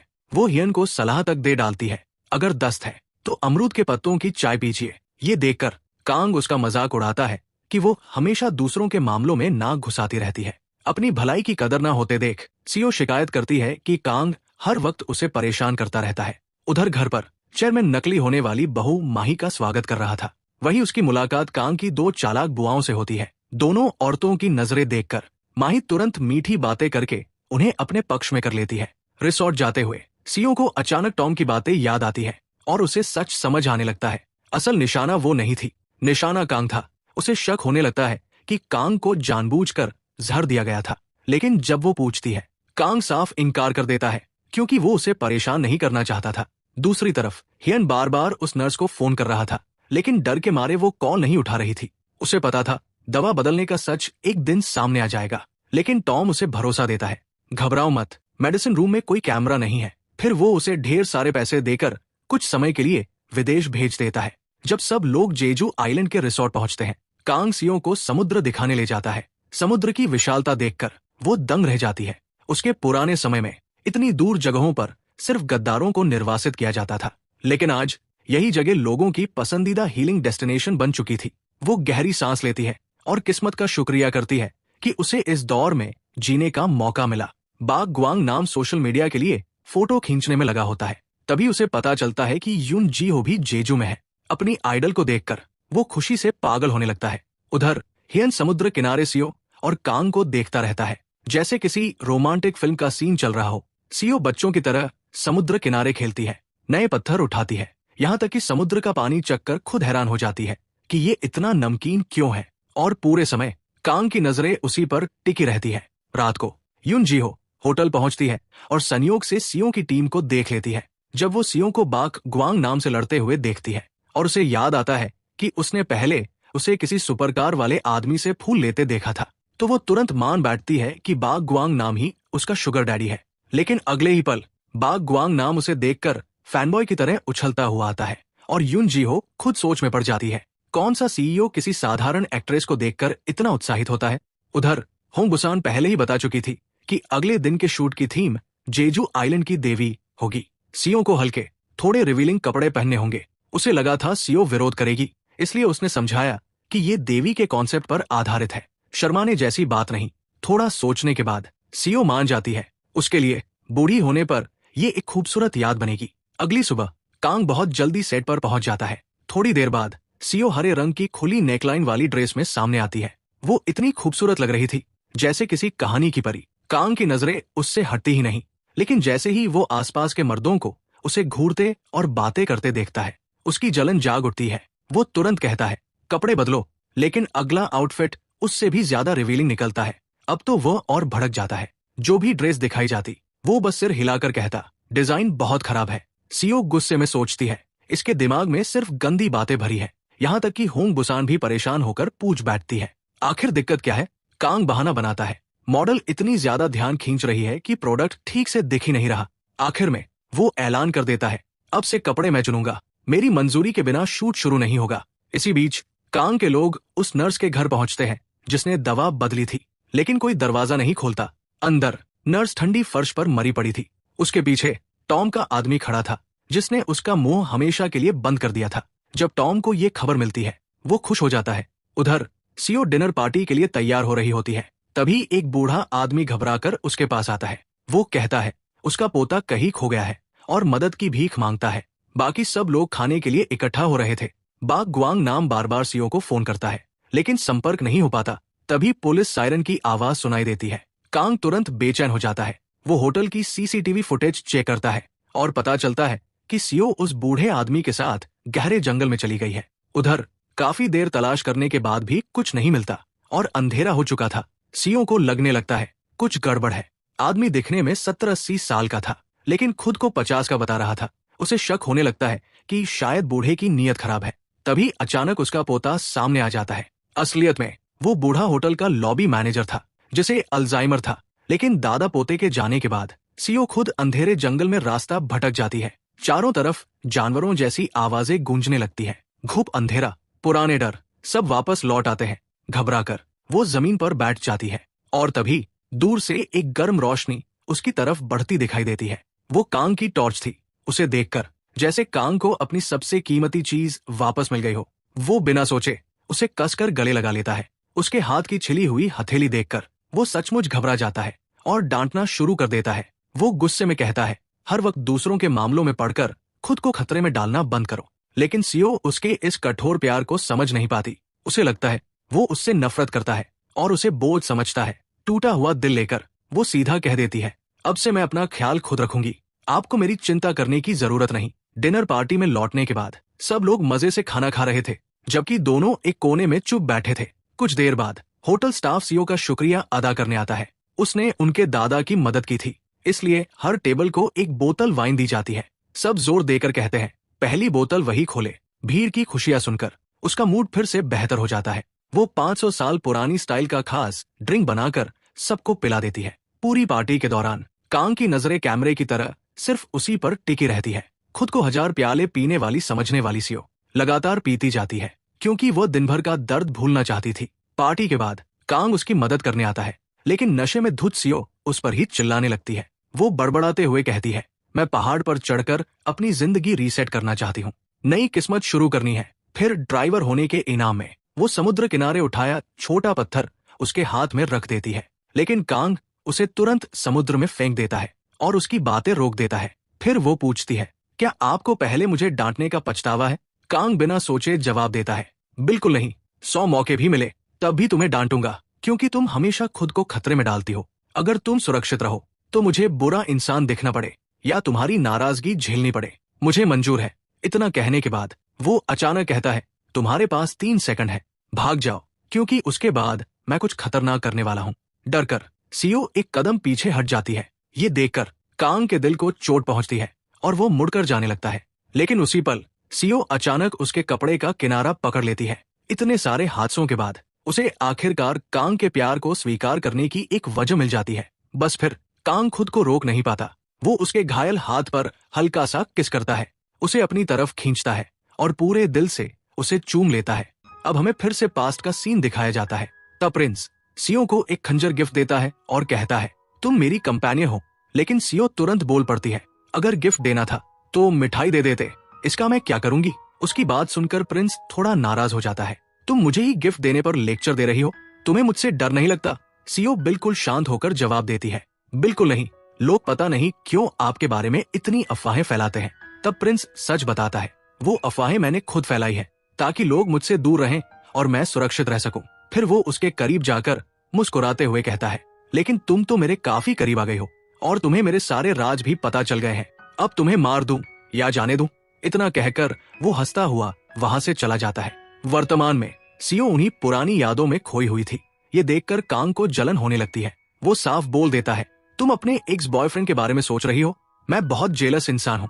मेरे सामने अपने एक्स की बातें मत करो। तब सीओ उसके चेहरे को हाथ से छूकर उसका और पुराने प्रिंस का चेहरा तुलना करने लगती है, लेकिन साथ ही मानती भी है, कांग तुम काफी हैंडसम हो। अपनी तारीफ सुनकर उसे तो बड़ा मजा आ रहा था। वो दोबारा उसे किस करने की कोशिश करता है, लेकिन सीओ उसके कंधे पर ही सो जाती है। अगली सुबह सीओ डरकर उठती है।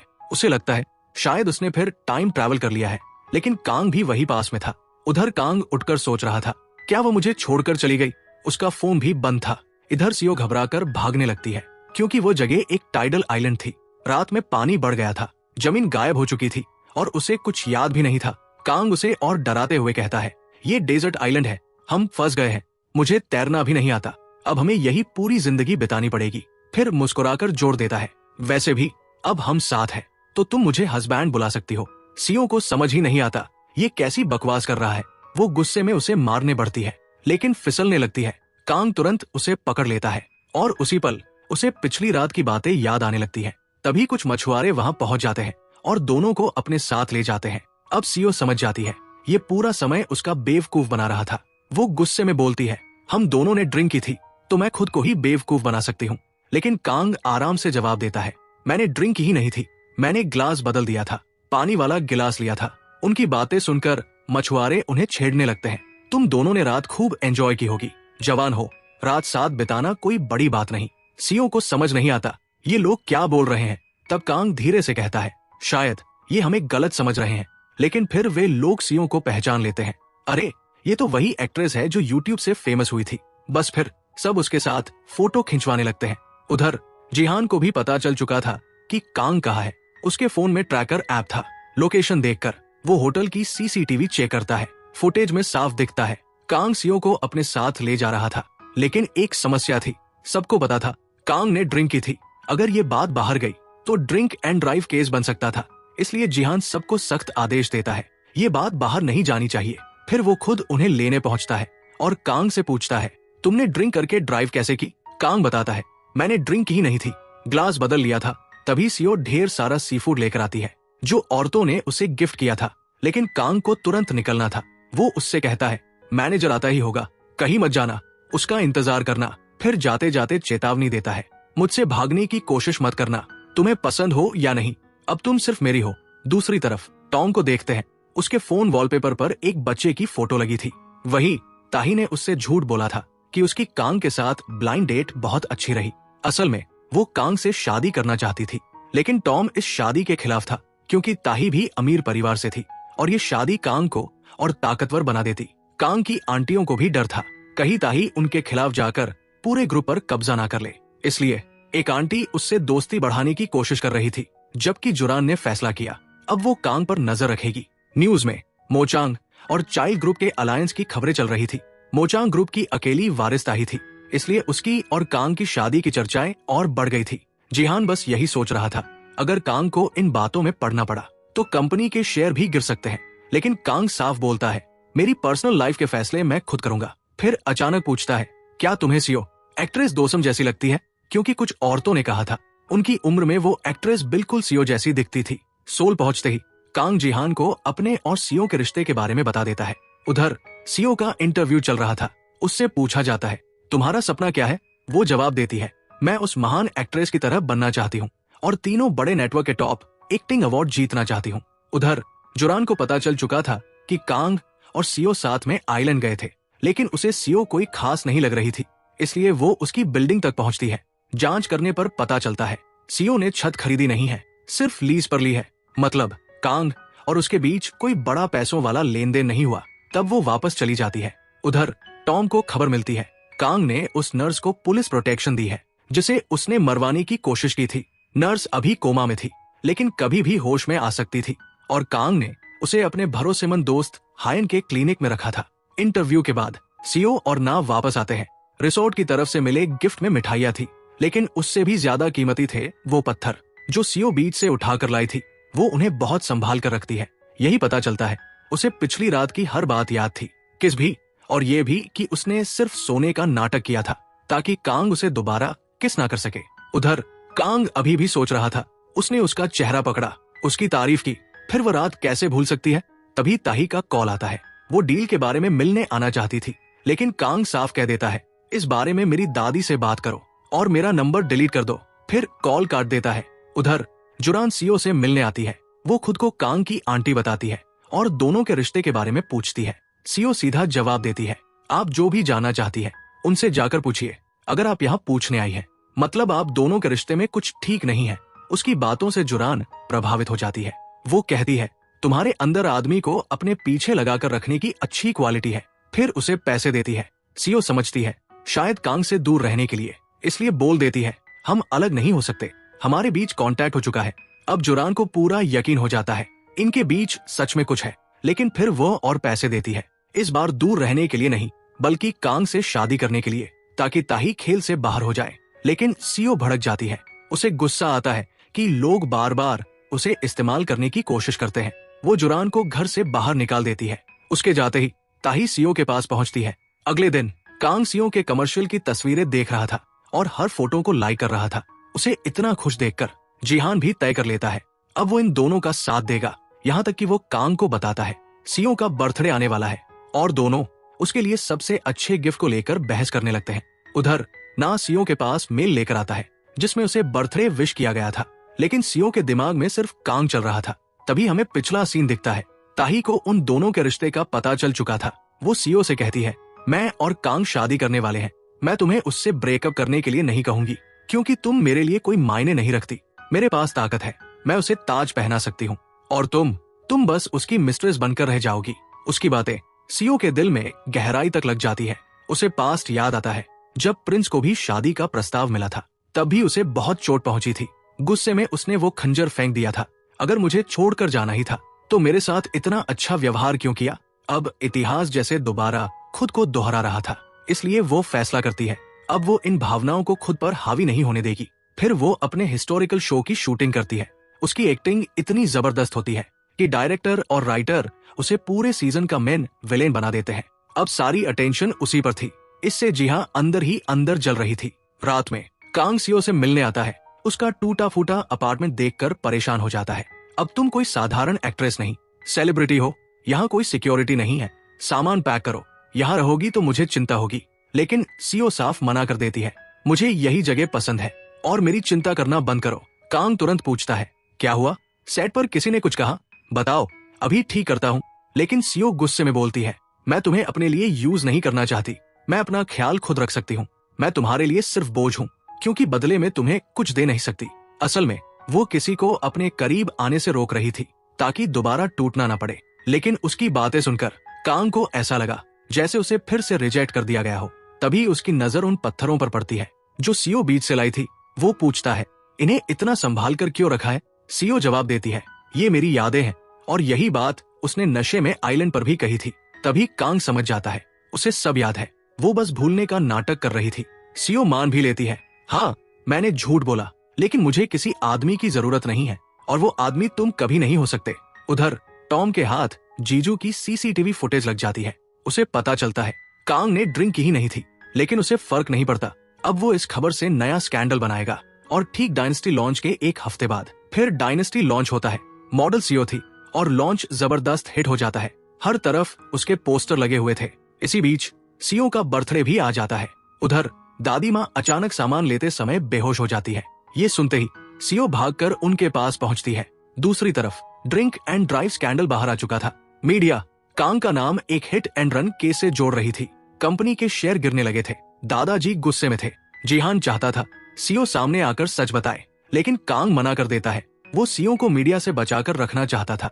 उधर सीओ को पता चलता है दादी माँ को अल्जाइमर हो गया है। दादी खुद परेशान थी, मैं कैसी दादी हूँ, अपनी पोती के बर्थडे पर उसके लिए खाना तक नहीं बना पाई। फिर वो सीओ को समझाती है, जिंदगी की छोटी छोटी खुशियों का मजा लो, खुलकर जियो, अपने नाम कांगरी की तरह आजादी से। उनकी बातें सुनकर सीओ को महसूस होता है वो एक नकली जिंदगी जी रही है, उसकी अपनी कोई जिंदगी ही नहीं है। घर लौटते समय रेडियो में उसे कांग के स्कैंडल की खबर सुनाई देती है, लेकिन उसे चिंता नहीं होती, क्योंकि उसे लगता है कांग को बचाने के लिए बहुत लोग हैं। फिर जैसे ही वो छत पर पहुंचती है, चौंक जाती है। कांग ने उसके बर्थडे के लिए पूरी छत खूबसूरती से सजाई हुई थी, गिफ्ट रखा था और एक नोट भी। उसमें लिखा था, चोट लगने के बाद भी मैं तुम्हारे लिए सिर्फ अच्छा ही सोचता हूँ, तुम्हारी खुशियां चाहता हूँ। ये देखकर सीओ के अंदर कुछ टूट जाता है। उसे गुस्सा भी आता है। कांग हमेशा उसके लिए इतना क्यों सोचता है? क्यों उसे हर बार एक अच्छी जिंदगी की उम्मीद देता है? और उसी पल वो फैसला कर लेती है, अब वो भी कांग को बचाएगी। उधर दादी माँ की भी यही इच्छा थी, सीओ को कोई ऐसा मिल जाए जिसके साथ वो कभी अकेला महसूस ना करे। इधर सीओ दौड़ती हुई कांग के पास पहुंचती है। वो भी उसे प्रोटेक्ट करना चाहती थी, लेकिन उसे देखकर कांग खुद हैरान रह जाता है। तभी बाहर मीडिया की भीड़ जमा हो जाती है। कांग तुरंत उसका चेहरा छुपा देता है, अगर किसी ने देख लिया तो हम दोनों मुसीबत में पड़ जाएंगे। लेकिन अब सीओ फैसला कर चुकी थी, उसे किसी मुसीबत से फर्क नहीं पड़ता। वो आगे बढ़ती है, कांग का हाथ पकड़ती है और मीडिया के सामने आ जाती है। शुरुआत फिर से पास्ट के सीन से होती है। सीओ अपने बैर वाले फूल को देख रही होती है। तभी कांग वहां आता है और कहता है, इसे खिड़की के पास रख दो। सीओ ऐसा करती है, लेकिन तभी बारिश शुरू हो जाती है। सीओ को बारिश बिल्कुल पसंद नहीं थी। वो कहती है, कपड़े गीले हो जाते हैं, हर तरफ कीचड़ हो जाता है, इसलिए मुझे बारिश पसंद नहीं। कांग उसे बाहर ले जाकर कहता है, इस बार इसे महसूस करने की कोशिश करो। लेकिन सीओ ऐसा नहीं कर पाती। तब कांग अपनी जैकेट उतारकर उसके ऊपर डाल देता है और उसे साथ लेकर भागता है। वर्तमान में भी बिल्कुल वैसा ही पल दोहराया जाता है। कांग फिर अपनी जैकेट उसके ऊपर डालता है, लेकिन इस बार सीओ कहती है, जब तक हम साथ हैं मुझे कोई परेशानी नहीं। फिर वो उसका हाथ पकड़कर मीडिया के सामने चली जाती है। सबके सामने कसम खाकर कहती है, उस दिन इस आदमी ने शराब नहीं पी थी। मीडिया सवाल करता है, अगर ऐसा था तो तुम दोनों बीच पर क्यों गए थे? तब वो पत्थर दिखाती है जो वो आइलैंड से लाई थी और कहती है, इसे लेने के लिए कांग वहां गया था। साथ ही वो ऐलान कर देती है, उस कमर्शियल से जो कमाई होगी उसका आधा हिस्सा उस आइलैंड को डोनेट किया जाएगा जहां वे फंसे थे। अंदर आते ही कांग चौंक जाता है, ये सब क्या था? डोनेशन कब तय हुआ? और तुम्हें पता भी है कितने पैसे की बात कर रही हो? लेकिन वो बेफिक्र होकर बोलती है, मुझे जानने की जरूरत नहीं, पैसे की बातें तो तुम हमेशा करते रहते हो, चलो खाना खाते हैं। दोनों रेस्टोरेंट पहुंचते हैं। कांग हल्के मजाक में कहता है, तुम मुझे बाहर लाई हो, मैं तो कुछ और उम्मीद कर रहा था। वो तुरंत जवाब देती है, क्या तुम सोच रहे थे मैं तुम्हें अपना आदमी कहूंगी? ऐसा कभी नहीं होगा। फिर उसके दिमाग में पास्ट लौट आता है। तब प्रिंस का दिया हुआ खंजर एक कोर्ट लेडी को मिल गया था। वो सीओ को डांटती है, तुम्हें पता भी है ये कितना कीमती है? दूसरी कोर्ट लेडी सलाह देती है, सच बता दो कि ये कांग ने दिया है, नहीं तो तुम मारी जाओगी। लेकिन सीओ उसका नाम नहीं लेती। आखिरकार उसे जेल में डाल दिया जाता है। तब एक कोर्ट लेडी उससे कहती है, लगता है तुम सच नहीं बोलोगी क्योंकि तुम उससे प्यार करने लगी हो। अब दो रास्ते हैं, उसके प्यार में मर जाओ या गवाह बनकर जिंदा रहो। वर्तमान में दोनों रेस्टोरेंट से बाहर निकलते हैं। सीओ की अंग्रेजी बहुत कमजोर थी। कांग मजाक में कहता है, मैं तुम्हें पढ़ा सकता हूँ लेकिन फीस लगेगी। तभी जिहान का फोन आता है। एक नई खबर वायरल हो चुकी थी। ताही ने मीडिया में उनके रिश्ते की पुष्टि कर दी थी और खुद को कांग की मंगेतर बता दिया था। दूसरी तरफ टॉम भी यही खबर देख रहा था। सीओ जानना चाहती थी आखिर मामला क्या है, लेकिन कांग उसे नहीं बताता। वो बस कहता है, चलो मैगी खाने चलते हैं। दुकान 24 घंटे खुली रहती है। रास्ते में सीओ गलत समझ बैठती है। उसे लगता है 24 घंटे खुला मतलब होटल। वो घबरा जाती है। लेकिन अगले सीन में दोनों हान नदी के किनारे बैठकर मैगी खा रहे होते हैं। कांग फिर वही शब्द बोलता है, इसे महसूस करो। ये सुनते ही सीओ को पास्ट याद आने लगता है, बारिश वाली वही याद। उसके सिर में दर्द शुरू हो जाता है। कुछ देर बाद जिहान का फोन आता है। वो बताता है, ताही वाली खबर के बाद कंपनी के शेयर ऊपर जा रहे हैं। कांग पहले सीओ से बात छुपाना चाहता है क्योंकि उसे डर था वो कुछ उल्टा ना कर दे, लेकिन आखिरकार सच बता देता है, ताही ने मुझे अपनी फियोंसे घोषित कर दिया है। दूसरी तरफ सीओ अपनी छत पर होती है। गंगनाम अखबार में कांग और ताही की खबर पढ़कर कहता है, दोनों की जोड़ी तो बहुत अच्छी लग रही है। ये सुनकर वो अंदर ही अंदर जल उठती है। उधर कांग घर पहुंचता है। वहां ताही मौजूद थी। वो उसे बाहर ले जाकर साफ बोलता है, मैंने पहले भी कहा था मैं तुम्हें पसंद नहीं करता। ताही पूछती है, क्या ये सब शी की वजह से है? कांग बिना हिचकिचाए कह देता है, मैं उसे सुरक्षित रखना चाहता हूँ, और चेतावनी देता है, दोबारा ऐसा कुछ मत करना। उधर कंपनी में बुशन सीओ को समझाती है, अब तुम्हें सावधान रहना होगा, तुम कांग के करीब हो, किसी स्कैंडल से दूर रहो। इधर जिहान भी कांग से पूछता है, अगर उसे ताही के बारे में पता चला तो क्या होगा? लेकिन कांग पूरा भरोसा दिखाता है, वो ऐसी लड़की नहीं है, वो जलन महसूस नहीं करेगी। दूसरी तरफ ताही एक रेस्टोरेंट में बैठकर शी की तस्वीरें देख रही होती है। टॉम उसके पास आता है। वो कहता है, तुम बहुत जल्दी सब कुछ हासिल करना चाहती हो, इसलिए खुद ही रिश्ते की खबर फैला रही हो। लेकिन ताही साफ बोलती है, मैं उसे बहुत पहले से चाहती हूँ। उधर कांग अपने दोस्त जंग हयन से बात करता है। वो बताता है, एक लड़की है जो बार बार कहती है कि वो किसी आदमी को अपना नहीं बनाना चाहती। लगता है उसके पास्ट में कुछ ऐसा हुआ है जो अधूरा रह गया। लेकिन जंग हयन उसकी बात को गंभीरता से नहीं लेता और उसे मजाक में खुश कपल कहता है।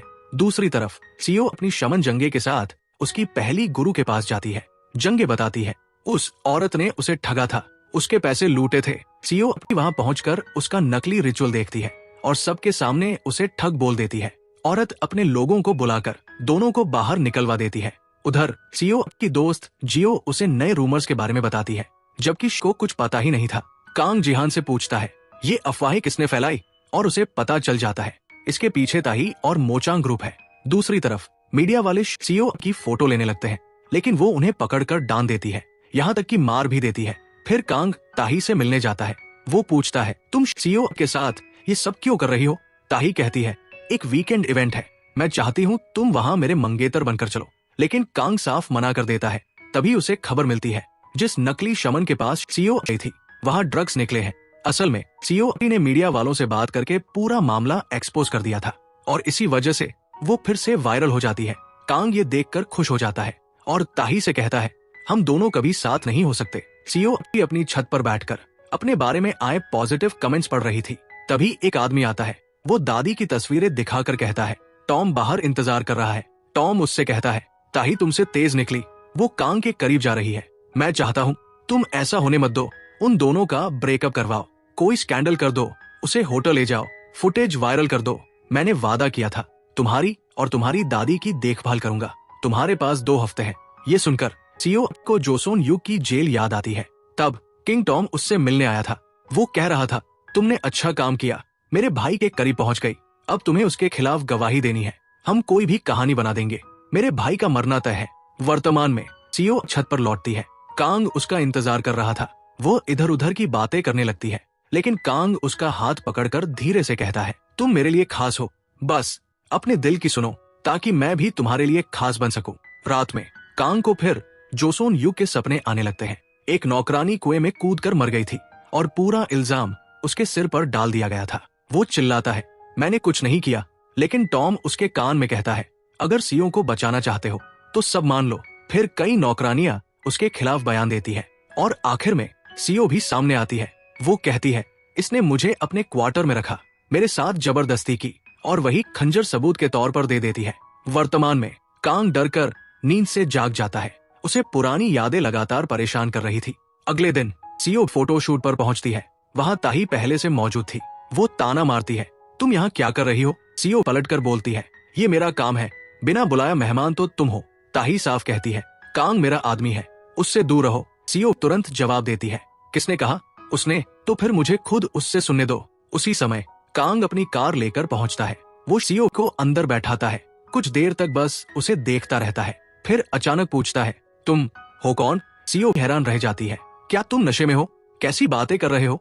तभी कांग एक नाम लेता है और ये सुनते ही सीओ पूरी तरह शॉक हो जाती है। दोनों बस एक दूसरे को देखते रह जाते हैं और वही एपिसोड खत्म हो जाता है।